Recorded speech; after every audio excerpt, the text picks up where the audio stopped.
പുട്ടിന്, പ്രത്യേകിച്ച് ഗോതമ്പ് പുട്ടിന് പൊടി നനയ്ക്കുമ്പോൾ അതേ മാവ് കൊണ്ട് തന്നെ നമുക്ക് ചപ്പാത്തി ഉണ്ടാക്കാം. എങ്ങനെയാണെന്ന് നോക്കാം. 2 ഗ്ലാസ് ഗോതമ്പ് പൊടി ആട്ട, 250 ml കൊണ്ടുവന്ന ഗ്ലാസ്സിന് 2 ഗ്ലാസ് പൊടിയിൽ 1 ഗ്ലാസ് വെള്ളം നല്ലതുപോലെ തിളപ്പിച്ച് അല്പം ഉപ്പും കൊണ്ട് ചേർത്ത് സ്പാറ്റില കൊണ്ട് നല്ലതുപോലെ ഇളക്കുക.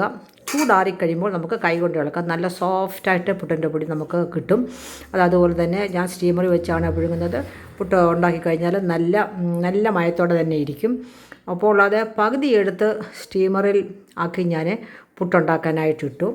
ബാക്കി പകുതി കൊണ്ട് ആണ് നമുക്ക് ചപ്പാത്തി ഉണ്ടാക്കാനുള്ളത്. സ്റ്റീമറിൽ അത് വേവട്ടെ.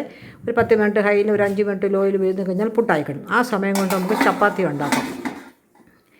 ഇതേ മാവിൻ്റെ പകുതി തന്നെ, 1 ഗ്ലാസ് മാവ് നമ്മൾ പുട്ടുണ്ടാക്കി. ബാക്കി 1 ഗ്ലാസ് മാവിൻ്റെ പൊടി നമ്മൾ തിളച്ച വെള്ളത്തിൽ നനച്ചിങ്ങനെ വെച്ചിരിക്കുകയാണ്. ഇത് നല്ലതുപോലെ അല്പം കുഴച്ചെടുക്കാമെങ്കിൽ നല്ലതുപോലെ കുഴയ്ക്കാം.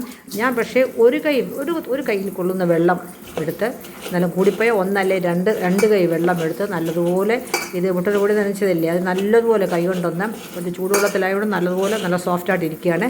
നല്ലതുപോലെ കുഴച്ച് രണ്ടാമതൊരു ഒരു കൈ വെള്ളം കൊണ്ട് ചേർത്തു. അപ്പോഴത്തേക്ക് ഇപ്പം മാവ് ഒരല്പം ലൂസായി തോന്നുന്നുണ്ടെങ്കിലും കുഴപ്പമില്ല. നമുക്കൊരല്പം പൊടി, ഗോതമ്പ് പൊടി ഇതിലേക്ക് ചേർത്ത് നമുക്ക് കറക്റ്റായിട്ട് ചപ്പാത്തി മാവിൻ്റെ ഒരു അല്പം പൊടി, ഒരു ശകലം പൊടി ഞാൻ ഇതിൻ്റെ കൂടെ ചേർക്കുന്നുണ്ട്.